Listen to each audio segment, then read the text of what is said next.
Welcome to this brief discussion of the historical context of international relations as we know it today. And this presentation is based on the Essentials of International Relations textbook, the 9th edition. And so what I attempt to do here is to think about international relations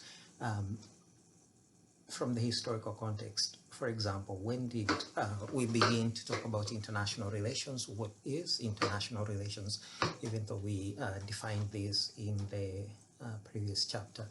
And so we want to look at what we shall learn by the end of this presentation. And so we want to analyze historical periods that have had significant influence on international relations. And I think everyone would admit that the 20th century was especially significant for international relations. We can't talk about international relations without talking about the state, and so we'll think about the historical origins of the state, thinking about the Treaties of Westphalia and what that introduced into our world today. Even though there are increasing discussions and questions about the importance of Westphalia, because even though there were 194 so-called states, the international community today, the countries that are member states of the United Nations are 193. So, and you know, these were just European entities that were at Westphalia. So we shall also think about the European balance of power system of the 19th century. Think about the Cold War. Again, the 20th century was a very significant period, even though the 21st century is also proving to be quite, but probably not with the kinds of wars that we saw in the 20th century. And so sort of think about the major events in the post-Cold War era. So after the collapse of the Soviet Union and majority of Eastern Europe based on the communist system, what is the new norm? What is the new reality? And so students might ask themselves, why do we care about history? There's many reasons, including, for example, trying to not make the same mistakes that were in the past. But so sort of thinking about the events and trends of the past and how we can learn lessons from those. Think about the core concepts that have emerged and changed over time. So for example, sovereignty, which used to be absolute, and then we now talk about responsibility to protect and what that implies for states. Also understand how history has shaped the core ideas of today, and maybe even understand the present. We shall, a lot of, this is one of the criticisms of the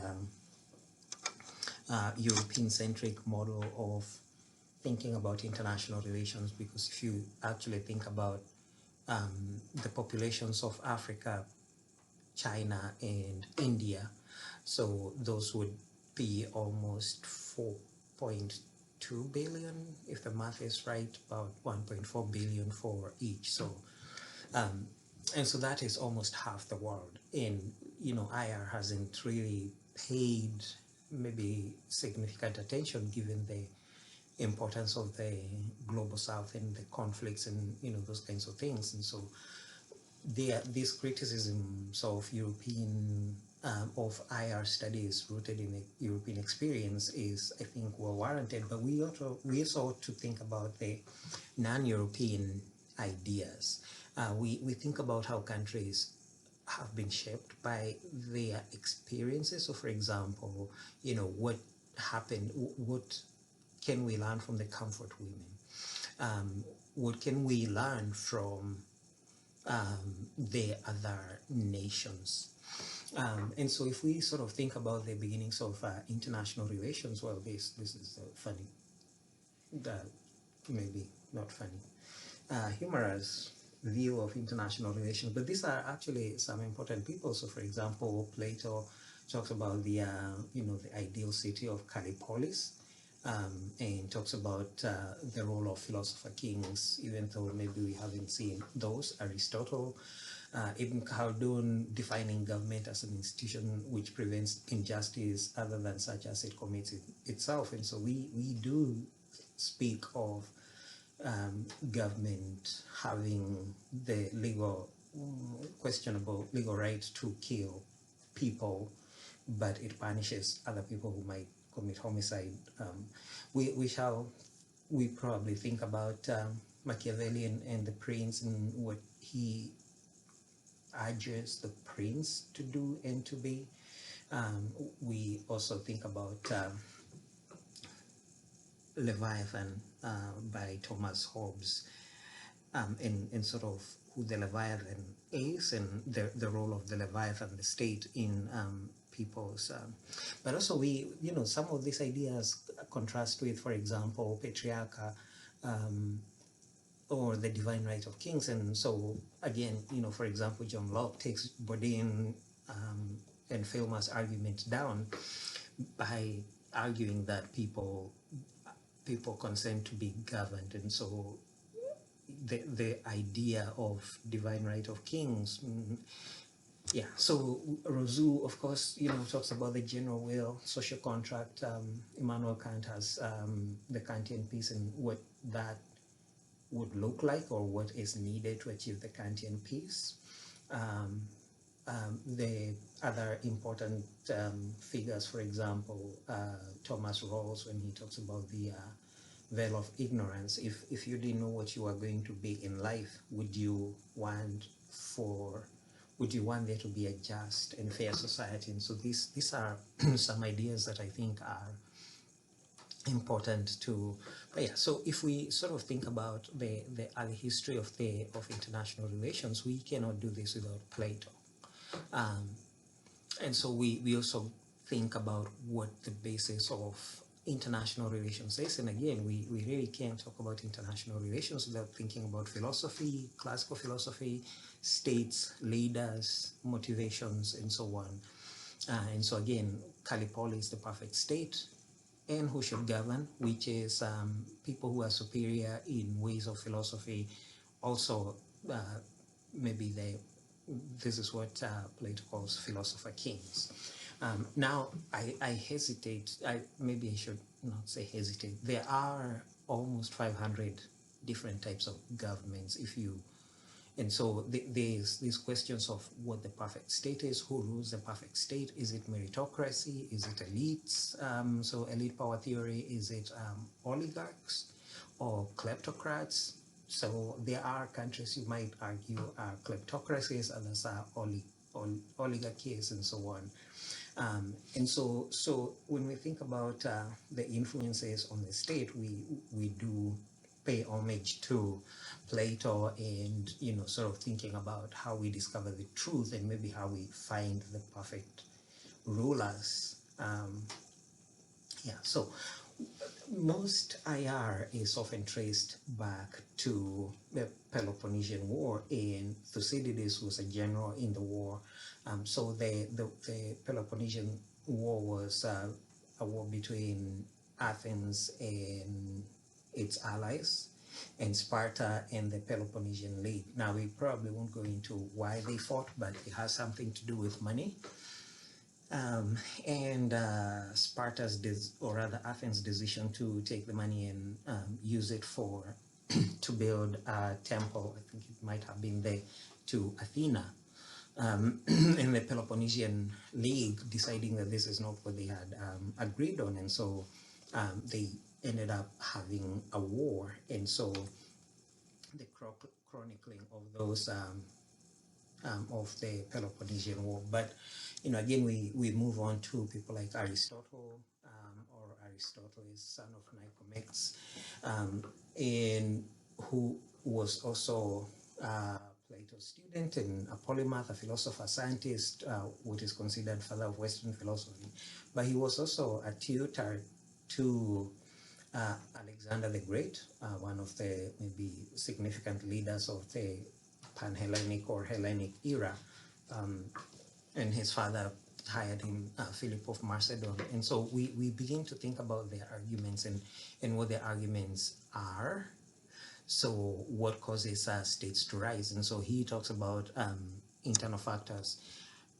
If we think about Paul Kennedy and his book, The Rise and Fall of Great Powers, he also makes the same argument that some internal factors and external factors will lead to failure of states. And so the history is full of failed states, or states that eventually were taken over by others. And so when even though we are talking about Aristotle and some of the things that he says, so he does talk about government and what government is the best. And so if it's a government that is invested in the good of all, but it's of one person, then it's a royalty. If it's perverted and it's only good for part of the population, then that would be tyranny. Government of a few, aristocracy. Government of the rich, oligarchy. And so government of the many that pursues the good of all would be the constitutional government. And this is what, for example, Aristotle argues for. Now, some of these philosophers did not think very highly of democracy because of the possibility of being hijacked by individuals who might be self-interested. And so there was a lot of questions about the masses participating in government and whether that's a good thing. So we trace IR to probably city-states, and so maybe this is a different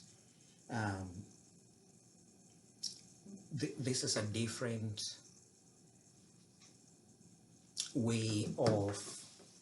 So these were city-states, and city-states are not nations. These were very small places. So for example, Athens had about population of about 250,000. If most cities in Hampton Roads have about that population, and so those, they might be tough to govern, but we're also talking about city-states, not countries like Russia, which span 13 time zones. But so when we sort of think about the relationship between city-states and states today, it may not be necessarily a good analysis because of the major differences. But so we can think about some of the major civilizations like Islamic caliphates, Byzantine Empire, European kingdoms, bishoprics, principalities, electorates. But also we should think about the other elements of states today that are often significantly neglected. So think about the empires of Africa and so on. But so when we sort of think about the formation of the state and what is critical, and even concepts like separation of church and state, we have to ask ourselves why was it necessary to separate church and state? But also, when did church and state become the same thing? And so we shall, I think, look at Charlemagne, not the god, just Charles the Great, and sort of see how religion co-opted government in the Dark Ages, and sort of what that implied in the need to then separate those two. But again, when we go back to Charlemagne being crowned emperor, this is probably a terrible drawing. This kind of makes the church and state one. Pope Leo III crowning him at the Saint Peter's Basilica in Rome. And so this is, you can sort of see where the divine right of kings would begin, because he has been crowned emperor. And so the following, so these are some of the empires and what he conquered in. So the Frankish territories, the conquests, and so on. But we shall probably not dwell too much on those. What we want to maybe touch on is the divine right of kings, or what is often considered God's mandate. and you know, Filmer and maybe Bodin and Hobbes kind of do make arguments about the divine right of kings. But again, we have talked about, we shall talk about Locke and how he argues that it is not possible to actually trace king's lineage back to Adam, and if that were the case, if everyone was created, then everyone is a king. And so maybe this idea that you know, kings are anointed doesn't hold water. But so the divine right of kings was actually asserted many times. The king could do no wrong. He's not subject to earthly authority, derives the right to rule directly from God, not subject to the will of the people, and can do no wrong. Only God can judge him. And so when we think about, for example, murdering kings like Louis XVI, so this is, you know, this is sort of going against God's will. So these discussions were robust in the Enlightenment period, and sort of trying to figure out what is the right to rule. Now, it is important to think about how empires rise, and they exert themselves, and they grow. And so, for example, the Ottoman Empire kind of controlled quite a bit of territory, but also it challenges the Byzantine Empire. Eventually it's going to take over Byzantine Empire, but again, we can talk about the Ottoman Empire's eventual disintegration for maybe internal and external reasons, including the encroachments by European powers as they practiced imperialism. Now, we should probably talk about, or maybe we ought to talk about Machiavelli and sort of his recommendations for what the prince should be. Now, again, we have to sort of remember that he was writing to Lorenzo de' Medici, who was one of the Florentine rulers, and so, you know, he has recommendations for what the prince should be. So get a kingdom, have your own army, because mercenaries can turn against you and can be bought. Don't choose a king with a lot of powerful barons and ministers. And so if you actually transpose that to the modernity, you can see how sometimes bigger countries take on smaller countries, US versus Grenada, Russia versus Ukraine. And so this history is replete with, and we can't necessarily say that they were fulfilling what Machiavelli was saying, but it's interesting to see how they, you know, what conquest looks like. Keeping your kingdom secure, don't allow states to develop that might challenge your authority, but also make friends with your neighbors, and internally don't.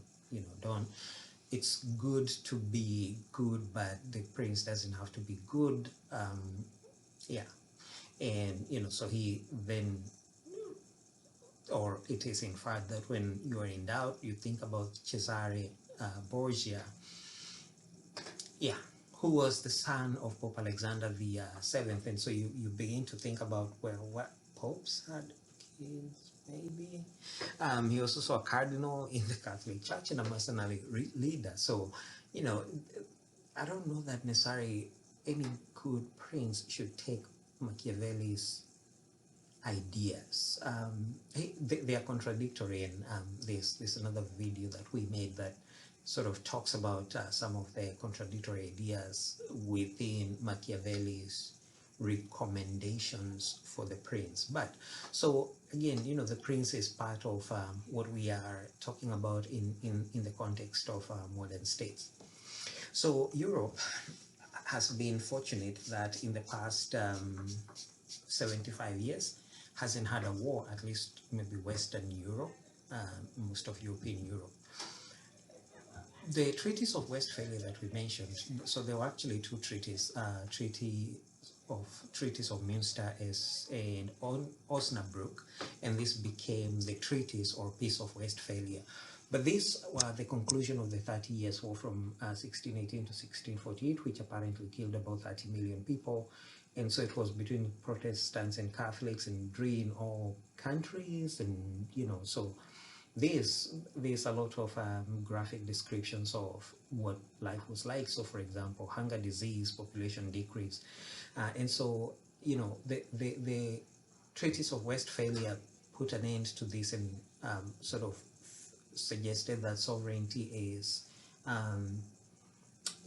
when countries are sovereign, they can decide what religion to pursue and sort of how to manage their internal affairs. But so the Treaty of Westphalia, or the 30 Years' War that preceded the treaty, was very instrumental, or was significant, because it bankrupted most countries. Habsburgs were curtailed, the Bourbon dynasty in France rose, the Swedish Empire, feudalism declines, the Holy Roman Empire is decentralized, even though it's decentralized, and so princes can decide what they are going to follow. And there were about 39 principalities, or states, if you will, within the Holy Roman Empire. And so there's significant chaos within the Holy Roman Empire. But also, because the church was sort of curtailed, we see a decline in the power of the church, because now princes or leaders could decide what kind of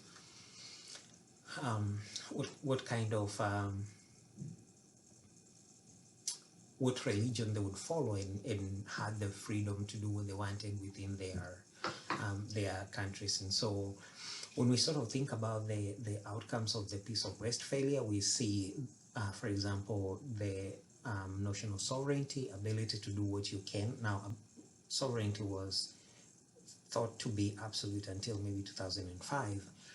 But also we see monarchs having political authority rather than the Catholic Church. They enjoyed rights within their own territory, and the right of non-interference in domestic politics was introduced. Not that countries will not interfere in the domestic affairs of others. We have seen this throughout history.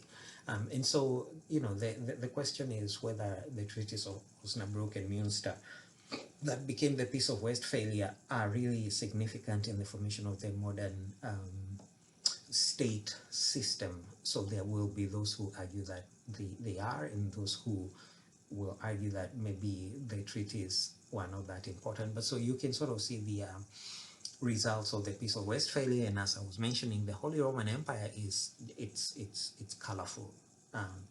Some areas are well organized and defined, even though others will change. So, for example, today we don't talk about Wallachia or Moldavia, or maybe Moldova. We can see the Khanate of the Crimea, Transylvania, Polish-Lithuanian Commonwealth. But so in Western Europe, you actually see the countries that you recognize, like Portugal, Kingdom of France, Spanish Kingdom. So, but we are going to see developments that change Europe. Now, this is a zoomed-in view of the Holy Roman Empire, and so you can sort of see there is all kinds of different political units with different names. So duchies, electorates, kingdoms, bishoprics, principalities, and so on. And again, you can also see in the north is like an Austrian Netherlands. And so, again, this map will change significantly over time. But so we conclude, or we shall take the position that most IR theorists suggest is the origin of the contemporary state system, which is 1648, 30 Years' War, marked the end of rule by religious authority in Europe, and the emergence of secular authority, and the notion of territorial integrity of the state. So non-interference, sovereignty, ability to do what you want. And so, but sometimes we have to also recognize that this is on paper. In reality, it's, yeah. Now, what does sovereignty suggest or imply, or what is the conclusion regarding sovereignty when we think about the divine right of kings?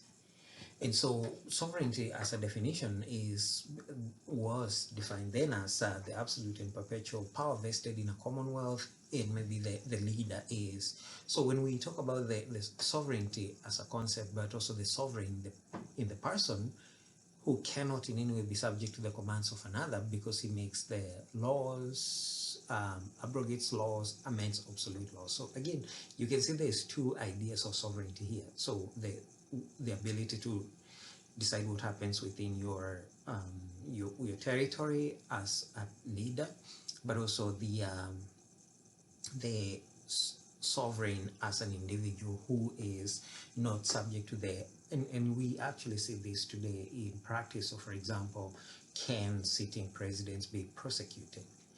And usually they do not. Now, so the idea is that sovereignty resides in the state rather than in the individual. It is perpetual but has limits. And so again, we probably won't discuss divine and natural law, but there was the idea that there are laws of God and of nature, and Hobbes actually has like maybe 19 of these.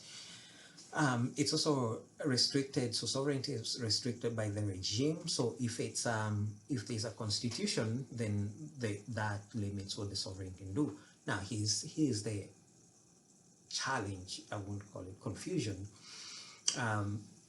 So if the Commonwealth, the regime type, the constitutional laws of the realm are there, but the king or the sovereign is the one who actually gives, he can abrogate laws already made, amends obsolete laws, or he makes laws for the subjects. There's a question of, so what is the superior view? Is it that the king, the Commonwealth can make laws, or the king is the only one who can make laws? Or can the regime type really constrain the king, who is the one who makes the laws? But so there's also covenants and contracts with citizens and treaties to other states. But again, when these are more modern, maybe understandings of sovereignty rather than the ones that still infuse with the divine right of kings. But so some of the outcomes are favorable, including two small states today like Kiribati, because even though this was about Europe, small states were able to attain sovereignty. Monarchs could decide what religion they were going to follow. Non-interference was a big thing, and the idea of what sovereignty means, control of a state's territory, people, economy, and everything that goes on, and so the recognition of borders and authority within those borders. So sovereignty became a major concept. Countries who assert sovereignty today, even though there's tempering of sovereignty. Now, another impact of the Treaties of Westphalia was the formation of national militaries, because governments are centralized and they are controlling everything within themselves. But if you actually think about the military, okay, it's a defensive weapon, but it's also an offensive weapon, so people can actually go and invade other people. And what does that mean for sovereignty and peace? So these ideas are coming to the forefront, so sovereignty, when other technological developments are happening, and so larger territorial units have more armaments. And if you think about, for example, today the countries with the most with the biggest militaries, China, India, the US, these are, so again, they are larger militaries rather than mercenaries. But also that comes with additional cost, because how are you going to maintain them? The Ottoman Empire actually had some negative experiences with this because it didn't have enough taxes. But so the question that we see, or the outcome that we see, is the formation of permanent national militaries that train and prepare for war. But there was also a core group of states, and this was especially in Europe, and so for example, Britain, France, United Provinces of the Netherlands, they, even though they were conquering other places like um, the New World, the US and or rather the North America and South America, and using slavery to do these things. And so we can sort of see that there were, even though there were good developments in capitalism, in sovereignty, we also see the negative side of these now unitary states which were practicing slavery and invasion and other things. And so this is part of the argument that, you know, all these concepts only related to Europe rather than to maybe other countries, because these are the ones that were going to be invaded. And so, but we also actually begin to see the rise of capitalism. Yeah, but that came with things like mistreatment of indigenous peoples, aborigines, Africans, colonization, and so on. But so if actually a lot of European countries, even after the Treaty of Westphalia, they continue to have monarchies, and so on. And so we do then see quite a bit of revolutions asserting democracy and representation and other things, legitimacy, the moral and legal right to rule. And a lot of this, the legal right to rule, so for example, the kings and so on, was probably from heredity or, you know, sort of lineages, who was, you know, so these royal lineages, and we actually still see them today. You know, the British have a monarchy, the Dutch have a monarchy, but we actually see laws and customs and consent to be governed become more important, and so we see the constitutional monarchies. We see the rise of nationalism, the idea of people share devotion and allegiance to the nation. And so, for example, what does it mean to be French or German or other? And so this actually becomes some of the reasons why the Europe goes to war, even though these are probably flimsy excuses for someone who actually wanted to go to war anyway.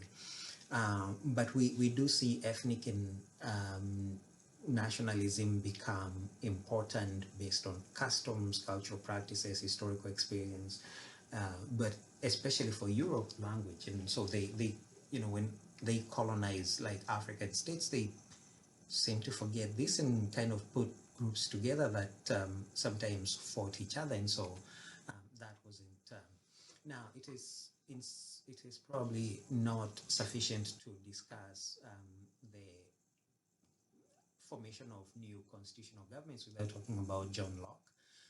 Two treatises of government. And so the first part of the his arguments is refuting patriarchy. So he again suggests that you can't trace heredity to Adam, and if you do, then all of us are descendants of Adam, and so therefore we are all kings.